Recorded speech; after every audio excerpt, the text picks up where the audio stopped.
केरल विमान हादसे की जांच में ब्लैक बॉक्स का क्या महत्व है? विमान हादसे की जांच में किस तरह मदद करती है ये डिवाइस? केरल विमान हादसे में जांचकर्ताओं ने बरामद किया ब्लैक बॉक्स।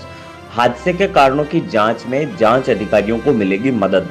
दुबई से 190 लोगों को लेकर भारत आ रहा बोइंग 737-800 विमान शुक्रवार को कोझिकोड केरल में उतरते समय टेबल टॉप रनवे पर ओवरशूट कर गया।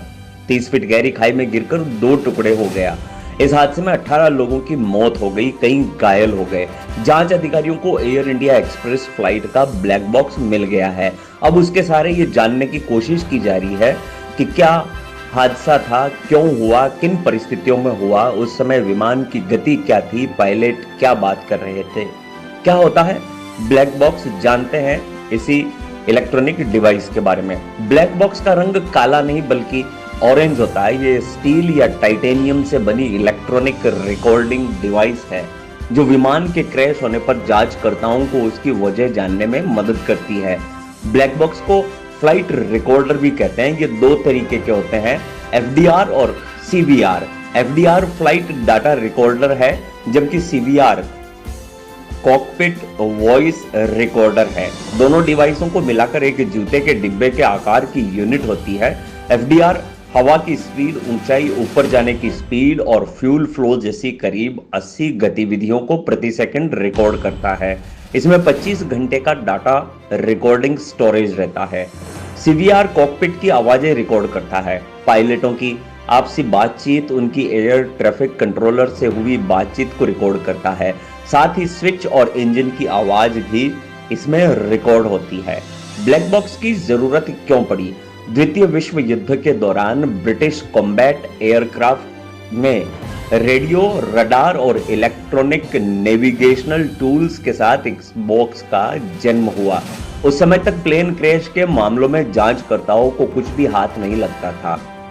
यह गोपनीय इलेक्ट्रॉनिक डिवाइस थी जिसे नॉन रिफ्लेक्टिव ब्लैक बॉक्स में रखा जाता था।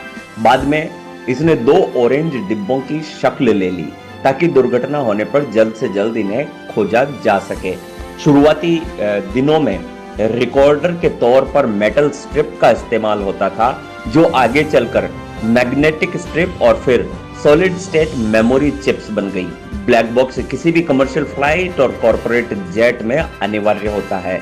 यह ब्लैक बॉक्स विमान की फ्लाइट हिस्ट्री का दस्तावेज है जिसे एयरक्राफ्ट की पूंछ में रखा जाता है ताकि क्रैश होने पर उन पर कम से कम असर हो। सीवीआर में 2 घंटे की कॉकपिट की आवाजें रिकॉर्ड हो सकती है। ब्लैक बॉक्स को हासिल कैसे करते हैं? Black box under water locator beacon ULB से लैस है। यदि कोई विमान पानी में डूबे तो बीकन 14,000 फीट की गहराई तक सोनार और ऑडियो इक्विपमेंट से डिटेक्ट होने वाली अल्ट्रासोनिक पल्स भेजता है। यह बीकन बैटरी से चलता है जिनकी सेल्फ लाइफ 6 साल होती है। एक बार संकेत देना शुरू करने पर यह 30 दिन तक यानी बैटरी का पावर खत्म होने तक प्रति सेकंड संकेत भेजता है। ब्लैक बॉक्स खारे पानी में 6,000 मीटर की गहराई में भी काम करता है। यदि कोई विमान जमीन पर क्रैश होता है तो यह अल्ट्रासोनिक पिंग नहीं भेजता। इससे क्रैश साइट के आसपास ही जांचकर्ताओं को इसकी तलाश करनी पड़ती है। क्या ब्लैक बॉक्स की जगह कोई और डिवाइस लग सकता है? इस बात की संभावनाएं टटोली जा रही हैं कि छोटे ब्लैक बॉक्स की जगह रियल टाइम में सभी आवश्यक डेटा सीधे ग्राउंड बेस्ड स्टेशन तक कैसे भेजा जाए। Air to ground system satellite की मदद से फ्लाइट डेटा को जमीन पर भेजता है। इसमें ब्लैक बॉक्स तलाशने की आवश्यकता नहीं रहेगी, जांच का समय बचेगा, संकट के समय में विमान को बचाया भी जा सकेगा। सैटेलाइट और जीपीएस की क्षमता, डेटा स्टोरेज स्पीड और बैटरी लाइफ आदि पर भी वैज्ञानिक काम कर रहे हैं ताकि नए इनोवेशन तेज और हल्के हों। चुनौती ऐसे सिस्टम को बनाने की है जो बड़ी मात्रा में वॉल्यूम को मैनेज कर सके, कमर्शियल फ्लाइट की सभी एक्टिविटी ट्रैक कर सके, खास तौर पर सैटेलाइट और डेटा स्टोरेज की मदद से। ब्लैक बॉक्स के डेटा को एनालाइज करने में कितना वक्त लगता है? आमतौर पर ब्लैक बॉक्स से निकलने वाले डेटा को 10 से 15 दिन में एनालाइज किया जाता है। इस बीच हादसे से ठीक पहले एयर ट्रैफिक कंट्रोलर एटीसी से पायलटों की बातचीत को एनालाइज करते हैं।